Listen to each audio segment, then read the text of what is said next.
बिस्मिल्लाहिर्रहमानिर्रहीम। एक भाई ने ये सवाल किया है कि अगर कपड़ा नापाक हो जाए तो इस सूरत में अगर उसे याद भी नहीं कि किस जगह से नापाक हुआ है तो इस सूरत में उस कपड़े का क्या किया जाए। तो इसके बारे में बहार शरीयत के अंदर मुफ्ती अमजद अली आज़मी रहमतुल्लाह अलैह आप फरमाते हैं कि अगर कपड़े का हिस्सा जो है वो नापाक हो गया तो ये भी याद नहीं कि वो कौन सी जगह से नापाक हुआ है, तो बेहतर यही होगा कि सारे को धो डाले। यानी जब बिल्कुल ही मालूम ना हो कि किस जगह से कपड़ा जो है नापाक है और नापाकी जो है किस जगह पर लगी हुई है, ये मालूम नहीं है, और अगर मालूम हो मसलन आस्तीन या कुल्ली नजस हो गई मगर ये मालूम नहीं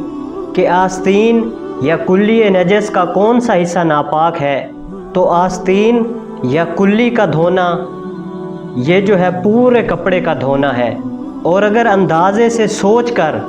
इसका कोई हिस्सा धो ले तब भी नापाक जो है वो पाक हो जाएगा हिस्सा। और इस सूरत में कि जो मालूम नहीं है कि नापाकी किस जगह पर है कपड़े पर, और इस सूरत में बग़ैर सोचे जो हिस्सा धो लेगा तो इस सूरत में भी वो कपड़ा जो है पाक हो जाएगा। मगर इस सूरत में कि अगर चंद नमाज़ें जो है वो पढ़ ली थी तो फिर मालूम हुआ कि नजस जो है इस जगह पर है और नजस जहाँ लगी हुई थी उसको तो धोया ही नहीं, तो फिर जैसे ही उस शख्स को मालूम होगा कि नजस वाली जगह मैंने नहीं धोई तो इस सूरत में वो फिर से उस जगह को सही तरह धोकर और जो नमाज़ें नापाकी वाले कपड़े में पड़ी थी वो सारी की सारी लौटाना ज़रूरी होगी। और जो सोच कर धो लिया था और बाद में गलती मालूम हुई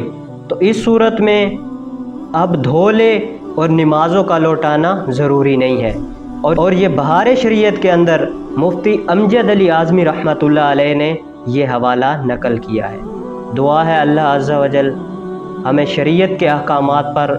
मुकम्मल तौर पर पूरा उतरने की तौफ़ीक़ अता फ़रमाए। वाखिर दावाया अनिल हम्दुलिल्लाहि रब्बिल आलमीन।